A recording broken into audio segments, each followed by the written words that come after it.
സിമ്പിളായിട്ട് നല്ല ടേസ്റ്റ് ആയിട്ടുള്ള ഒരു ബീഫ് കറിയുടെ റെസിപ്പി നോക്കിയാലോ. ഇത് ഞാൻ ഉണ്ടാക്കുന്ന സ്റ്റൈലാണ് കേട്ടോ. ബീഫ് നല്ലോണം കഴുകി വൃത്തിയാക്കി ഇതുപോലുള്ളൊരു പാത്രത്തേക്ക് മാറ്റുക.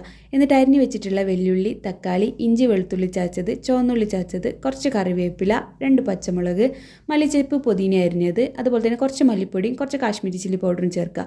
നിങ്ങൾക്ക് എരിവ് വേണമെന്നുണ്ടെങ്കിൽ സാധാ മുളക് പൊടി ചേർത്താൽ മതി കേട്ടോ.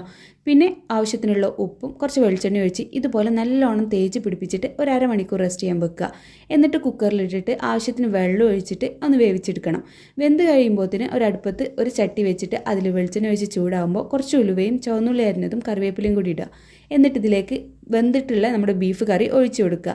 ഇതിൽ ഈ ഒരു വെള്ളം കുറുകി വരുമ്പം കുറച്ച് മല്ലിച്ചപ്പും അതുപോലെ തന്നെ കുറച്ച് വെളിച്ചെണ്ണ ഒഴിച്ച് ഒന്നും കൂടി തിളപ്പിക്കുക. നമ്മുടെ കറി ഇവിടെ റെഡി ആയിട്ടോ. നല്ല ടേസ്റ്റ് ആയിട്ടുള്ള ഒരു ബീഫ് കറിയാണ് കേട്ടോ. നിങ്ങൾ എന്തായാലും ട്രൈ നോക്കി, നിങ്ങൾക്ക് എന്തായാലും ഇഷ്ടപ്പെടും. അപ്പത്തിൻ്റെ കൂടിയും നെയ്ച്ചോറിൻ്റെ കൂടിയും പൊറോട്ടയുടെ കൂടിയൊക്കെ കഴിക്കാൻ നല്ല ടേസ്റ്റാണ്. എന്തായാലും ഒന്ന് ട്രൈ ചെയ്ത് നോക്കി.